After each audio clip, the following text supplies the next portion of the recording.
My name's Misha Glenny. I've been writing my book McMafia, Crime Without Frontiers, for about 3.5, 4 years.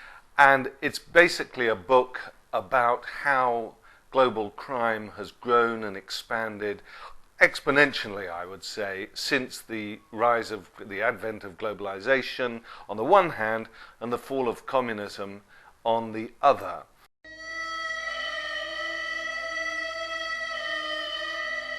I started my work in an area I knew well, the Balkans.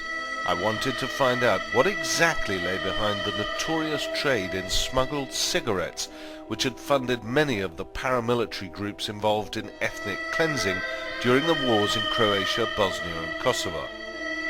This is one of the dozens of super-fast speedboats which took the contraband from Montenegro to Italy's Apulian coast.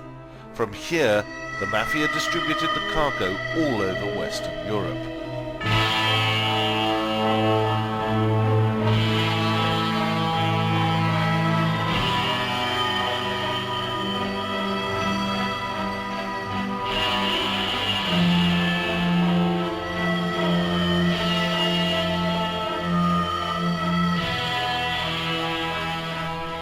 Between 1994 and 2001, the United Kingdom alone lost an estimated $6 billion in tax revenue from these so-called duty-not-paid cigarettes.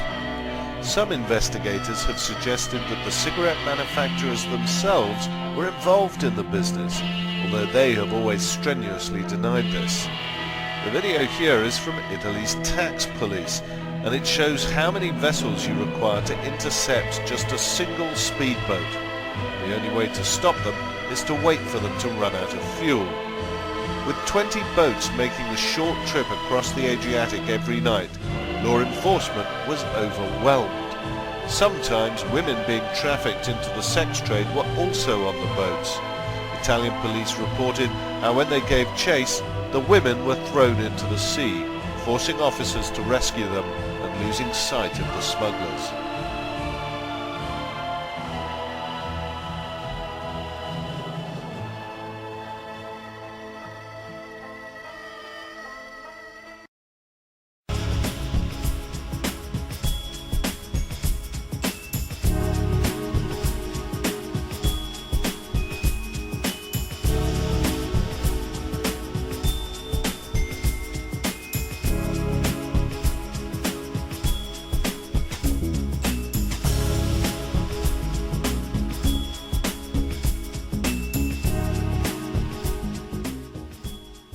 From the Balkans, I travelled around the world, meeting gangsters, coppers, victims, anyone with an inside knowledge of what I call the global shadow economy.